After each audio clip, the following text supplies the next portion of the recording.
Hi, everyone, and welcome back to part one of Unit 9. Remember, this is the first set of notes videos for our very last unit of distance learning.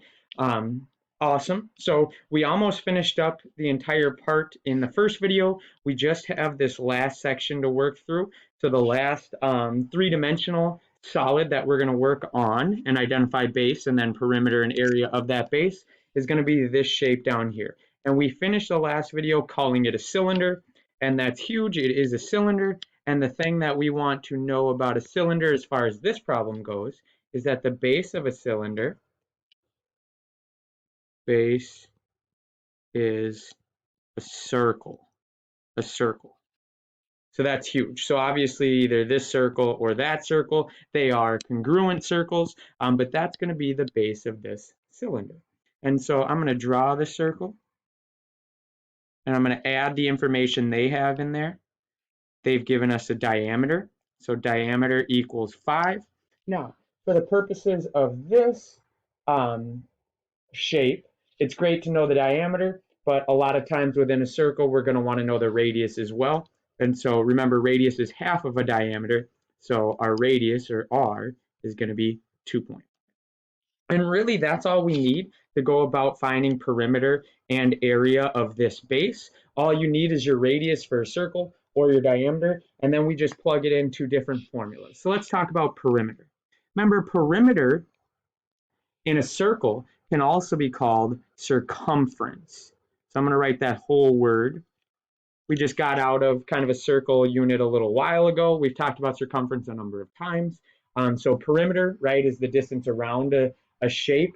Generally, you just add sides together, but because a circle doesn't actually have sides because it's all curved, a circle gets its own formula. And we call that the circumference. And remember, the circumference is pi times our diameter. Pi times our diameter. And so that's pretty easy, right? Because we know our diameter, it's 5. And so our perimeter is going to be pi times 5. Now, there are two ways we can write that. Remember, we can write it in exact form by leaving the pi, in which case we would just kind of flip the 5 and the pi, right? So pi times 5 in exact form is 5 pi. And these are inches for units, so we can write 5 pi inches. Or we can go to our calculator and we can throw in 5 pi. So I'll clear that. I'll type 5. I'll hit second and the pi button. And when I hit enter, it gives me the decimal version. So 5 pi is roughly 15.7. So I can also write this as 15.7 inches. Both of these answers are acceptable, and so I'm going to box them both. Our perimeter is 5 pi or 15.7. And remember, perimeter of a circle is called circumference. And it has the formula pi times diameter. Now, for area, we don't have a different word for it. We'll still consider it the area of the circle. But remember, area of a circle equals pi r squared. Pi r squared. So this time we need to use the radius, which is 2.5. And so we just plug it into there, pi times 2.5 squared.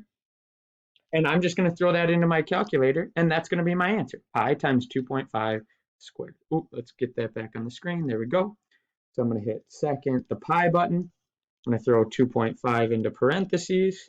I'm going to square outside the parentheses, hit enter, and it tells me 19.6.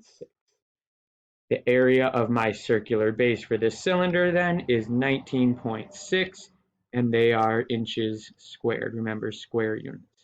So right there. So big takeaway for the cylinder is, right, we just have a formula for both things, perimeter and area. Area, pi r squared. Perimeter, pi times diameter. Now, the last thing I want to leave you with, and this will, we'll start this introduction next in the part 2 video, but I just want to kind of leave you with this information right now. Actually, we'll write it on the next one. So that'll be it for part 1. Recognizing 3D shapes, looking at them, describing them, especially being able to recognize their bases and finding perimeter and area of those bases. That will springboard us into the rest of this unit. So thank you very much for your time. Go ahead and practice the part 1 worksheet. And as always, there will be a part 1 homework review for you tomorrow to help you just keep practicing this information. Have a great day. Thank you very much.